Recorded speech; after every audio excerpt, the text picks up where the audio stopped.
Yun o, another potential build natin. Mio Sporty 2015. Ayan o, ay sino yun? Si Way Kuryente.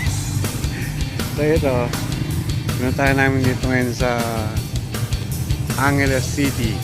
Ayan, sa Mio Sporty na matagal nung na-stock. So binuksan nila.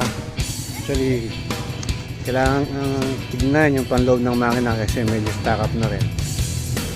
So siguradong bubuksan yan para mapalitan na rin yung side bearing tsaka connecting rod nya.